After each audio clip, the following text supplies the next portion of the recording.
in the time of coronavirus, but I want to get into a little bit about you. For those who don't know you, can you give me a sort of a thumbnail sketch of your career when you started as a comic, a stand-up? Sure. My name is Sean Donnelly. I'm a stand-up comic. I've been doing stand-up comedy for 14 years. I started in like July of 2006. I've always been doing it in New York, which is kind of a weird place to start, but it's where I'm from. So I started here. I would what you would call like a pretty successful comic. I work a lot on the road. I do a lot of road stuff. I also do a lot of auditioning in New York. I've done things like David Letterman's show before it was done. I did Conan O'Brien, and I just did Colbert about a year and a half ago. And I've also had a half-hour special on Comedy Central. I have my own radio show on Sirius called Celebrate. We do that once a week now. So I'm a working comic. So this is like, as far as this thing goes, this is directly affecting, the road and live stand-up and large gatherings are my bread and butter right now. Like I have income that comes from other places, but the road is usually is where I make most of my money. So yeah, that's basically, like, I have no other day job. I've been doing the road. I've been doing it as a full-time job for almost 10 years. So it's kind of all I've known for a while, and you kind of get into that. Just the routine of it, and you don't know anything else after a while. Like I've had other jobs in my life, but a lot of them, the jobs I had before I was doing comedy full time were very low responsibility jobs, so I could go do stand up at night. Like that was the goal, So when I became fully sufficient on stand up, that's what I've gotten to know, and that's what I've become. That's become my career. So yeah, besides the doing the TV stuff, I've done acting and a couple of things. I have a thing coming out, the Tracy Morgan show, Last OG. I play a security guard in that because that's my typecast. Any blue collar job you have in your TV show, I'll play it. I've done it before. I played a mechanic on an AT&T commercial. So it's one of those things where you just, when it comes to stand-up or comedy or show business in general, you're just taking what you're getting as it's coming. It's very piecemeal. It's very like as it comes. It's not it's not a blue chip kind of career, not a stable kind of career.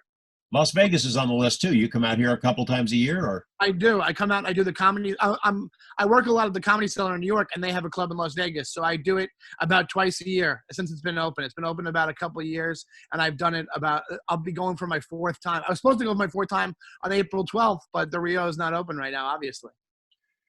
So the premise of our conversation, I wanted to talk about humor in the time of coronavirus. You're at home. You have a lot of time to write material. Are you writing about this, or is it just too soon to get into that? I'll tell you, nothing's going on. And it's one of those things where the only thing I've been writing tweets about it. Like the other day I went to the grocery store and I left and I felt like I went skydiving. That's how exciting it was, like that kind of thing where you're just kind of, I'm tweeting and Instagramming like what's going on. And then trying to write bits, but I have nothing. Usually I write bits about what's going on in my life. So it's usually about like dates or my dog or stuff like that. So with nothing going on, I'm not as motivated to sit down and write like longer bits. So what I've been working on is I have a script I've been working on, and then I've been doing live streaming shows, and I've been doing tons of podcasts, stuff like that. So that's what comedy has become in the time of Corona. It's become comics just literally taking all their experiences and putting them online. So I know people I think next week I'm doing a show for National Lampoon. They're doing like a live streaming show, and that's what it's become a lot of the time. So people are doing theme shows. I'm doing an interview show for my comic friend tomorrow who lives in Kentucky. So it's just a matter of a lot of people are going on Instagram live. Everything is just turned to online because it's indicative of what's going on even without the quarantine in comedy, because the social media was the identifier of how your career is going. You know what I'm saying? Like your followers, that's how people are getting their crowds. Back in the day, you could be a road comic, work the road so much that word of mouth gets people out to your comedy shows when you go back to the city. Now it's how many Instagram followers you have. So now people are using this as an opportunity in the time of Corona to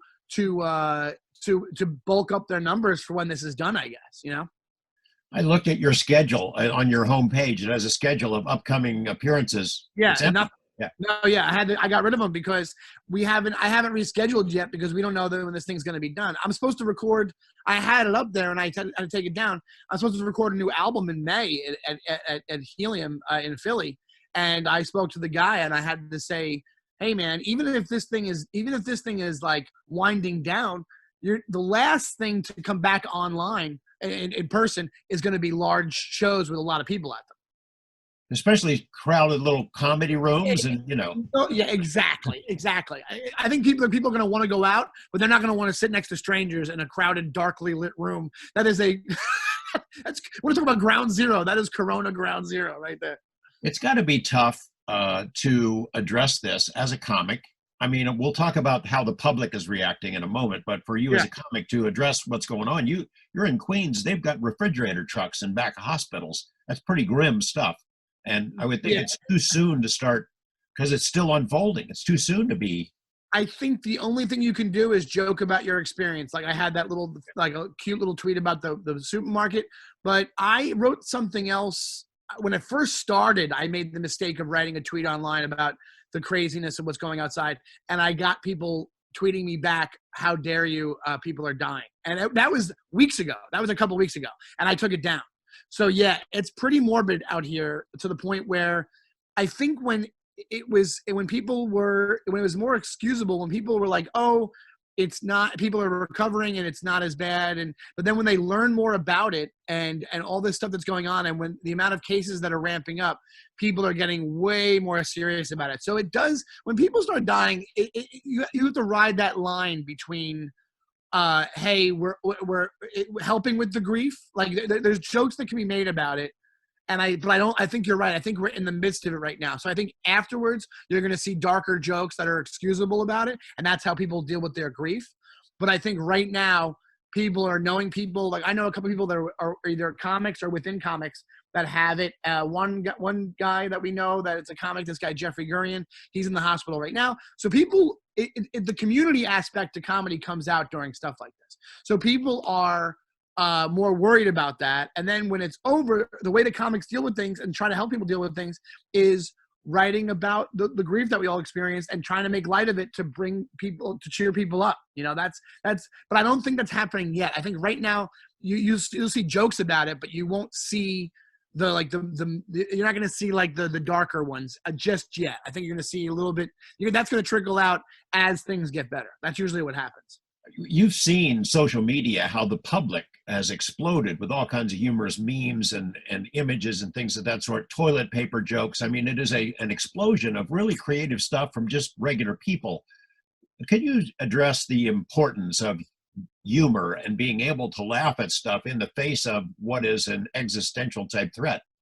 Oh, absolutely. The way that, I'm a comedian, so my outlook on it is that laughter, like even though it's a very trite saying, laughter is the best medicine, really does work. I think if you're changing the amount of importance for humor in times of strife is paramount, because I think that you change somebody's mood. You're making somebody laugh during all this.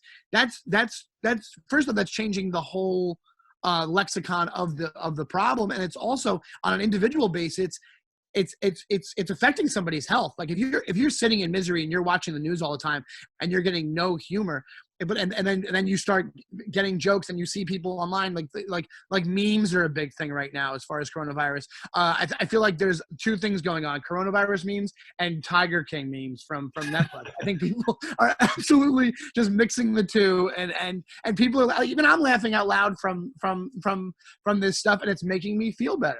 Yeah, like even something that related to the virus, like Dumb and Dumber was on TV yesterday, and it put me in a better mood. So if you're physically smiling during this for whatever reason, it's absolutely important to get your mind off things, because your mood can affect your actual physical health. So humor can only help that. Like humor is that's why it's so important during these times to not be obsessed with what's going on, and to seek out something that like turns your brain off on the misery. You know what I'm saying? And that's what comedy does. Comedy is it's like Comedy is an absolute, like, it's like a cartoon mallet getting hit on your head to not make you worry about about the problems that have been going on.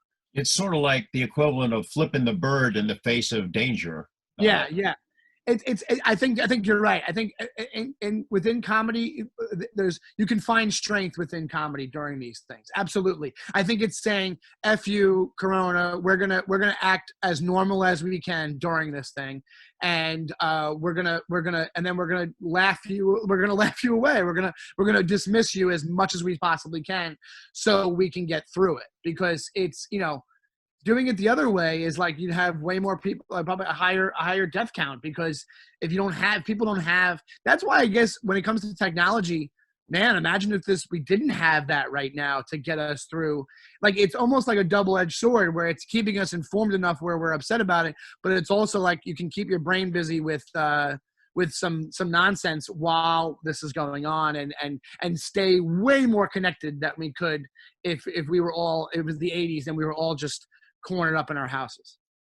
Some of the stuff I've seen, man, it's funny. It's just regular people writing this stuff. So I had COVID-19 pickup lines in a whole series. I saw some of those. I saw yeah, yeah. like I saw you from across the bar. Stay there. That's Yeah.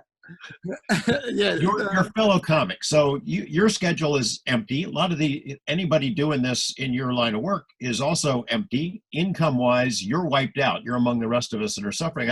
And I know that comics are probably very frugal and they always put money away, right? They're very careful with their finances.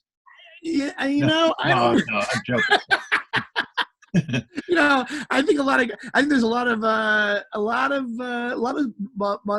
not planning ahead going on out there, and I did it to a degree, but I'm not super frugal, and I was able to save a little bit of money that's helping me right now. But the comics that I know, no, none of them. Nobody's paying attention. I think they all think they're gonna live forever. You know what I mean? Like, there's no. And that's the thing about comedy. Like I said, it's so by the seat of its pants that you don't know. It's so sporadic. It's kind of attracts that personality that does that job. It's not you don't have the measured accountant who's like, I'm putting away my pennies. You have the guy who's like, it'll be fine. I'll go do more shows, whatever it is. So I think a lot of people were taken by surprise, and I think a lot of. There's been a lot of great reaction to it. There's a thing called Comedy Gives Back that they're doing, that they're putting money into an account that you can apply for a grant if you haven't made. You have to make between two certain amounts doing comedy, and all these famous comics are giving to it, or they're doing shows to benefit it, to get people to donate, just to help bro comics, because we don't know how long this is going to go. Yeah. Let's talk a bit about a joint our interest in something unrelated. UFOs, paranormal, weird stuff. First time I got to meet you, we had a conversation about it. So yeah, how did you get onto this stuff? What did it for me was I was always interested in it, and I always thought, I always had the thought, something's out there. I didn't pay much attention to it. I didn't think I was a sci-fi guy or whatever it was. What did it for me was the Nimitz article from the Times from 2017.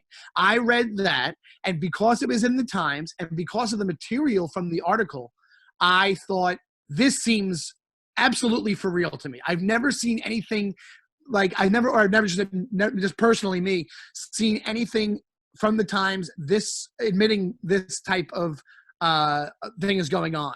And what happens was that from there, I just went down the rabbit hole. I bought Leslie Kean's book. I bought your book about Skinwalker. So that brought me into it and made me realize I think of myself as a rational person, and there's so much of it out there. I'm like, something is going on. Something is happening. And then from meeting Jeremy Corbell came on and did the Comedy Cellar show, the Comedy Cellar podcast. We became friends off that, and he's been keeping me in the loop. And then he did Rogan, and him and Bob Lazar did Rogan.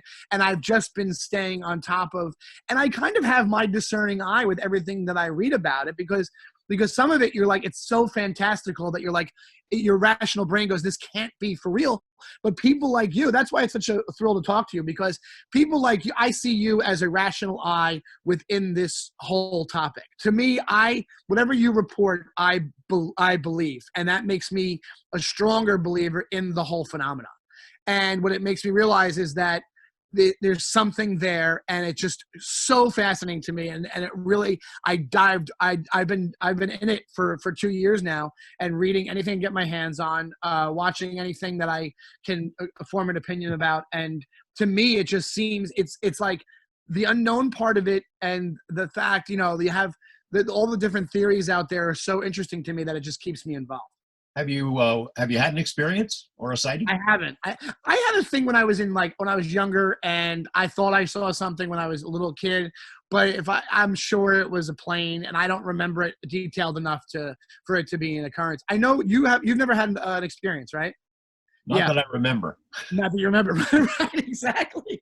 But you know what? Like, you're so in it that the information you must get is like the same kind of thing as a reporter. Like, you must sit there and go, there's something to this. Like, because, there it's like, to me, what did it was the Nimitz, and then the videos that accompanied the Nimitz incident, and then reading. That's what I wanted to ask you about, because I know you talk about Skinwalker a lot. You're very involved with it. The other occurrences that have happened to me that seem like Rendlesham Forest to me, which I don't want to talk in shorthand here on the interview, but Rendlesham Forest seems like one of the most believable incidents in this world. And also, what I wanted to get your opinion on was the Chicago O'Hare incident from about 10 years ago, whatever that was. What is your thoughts on Chicago O'Hare? Because I've seen multiple videos online, read whatever I can about it, and actually have heard. I have a joke about UFOs on stage where I explain the phenomenon, because I got divorced right when I got into it. So I explain the phenomenon, and I go, what I'm trying to say is divorce is really hard. That's what I'm trying to I was going to ask you that if you worked it into your routines. You're interested a little bit, yeah. So, but from it, because I mentioned it on stage, I have people come after shows, and they tell me their anecdotes. And to me, the strongest thing is the military aspect to this. Yeah. The whole idea that all these guys, these are working military guys that have everything to lose by coming out about this stuff. And the fact that you have, like, Fravor to me is one of the most credible things in the whole entire world of this. The whole idea that Fravor, the guy, first off, the guy is just a regular, like a regular guy. So, and then watching it, and you realize, one of the people I talked to after I was doing a show in where was I? I was in Cincinnati, and I did a show. No, I was in DC. I was in Washington, DC. I did a show afterwards. This couple comes out to me, and they told me they both had stories. And one of them was that he worked on the Nimitz, not at the time of the incident, but I asked him, I go, is it for real that if you report these things, you either get sent to a doctor or you're fired? And he's like, yes, it happened to a friend of mine. So that kind of stuff to me, I'm like, this guy has no reason to lie to me right now. Like, it's just a regular exchange of information. So it's things like that. The people that are like, that you can almost call even skeptics, or people like, that's the type of personality I think a military personality is.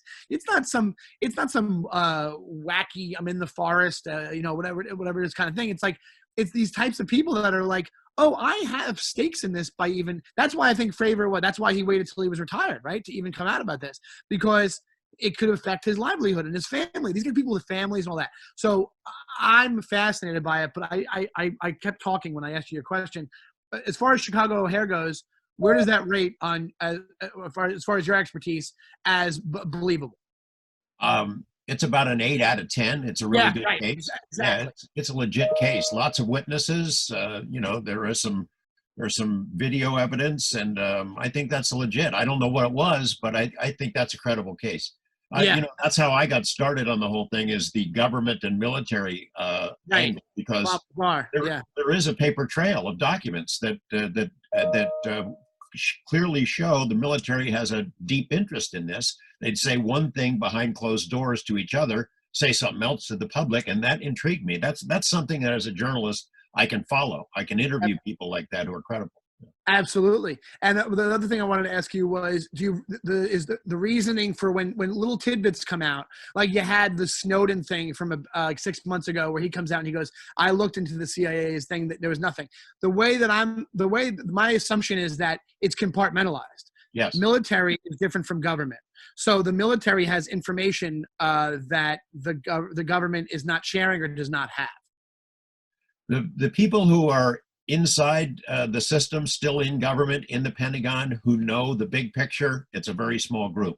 A lot of what the goodies have been taken outside the government, so it's harder for people like me to get to them. They're in the hands of aerospace companies, private corporations. They're the keepers of a lot of these secrets. They interact with a very small group of people inside the military, and that's how, you're exactly right. It is compartmentalized, and it makes it a lot harder for people like me to get at it. I want to do one other question. So if people look for you online, they see all these videos, YouTube stuff.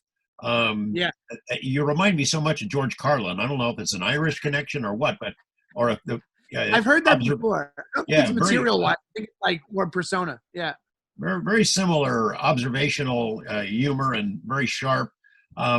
So tell us where they can find your stuff, how they find your podcast and YouTube stuff, and where they can keep track of your career. Oh, sure. I'm on Instagram and I'm on Twitter, and my name is @ShawnyTime. That's SEANYTIME.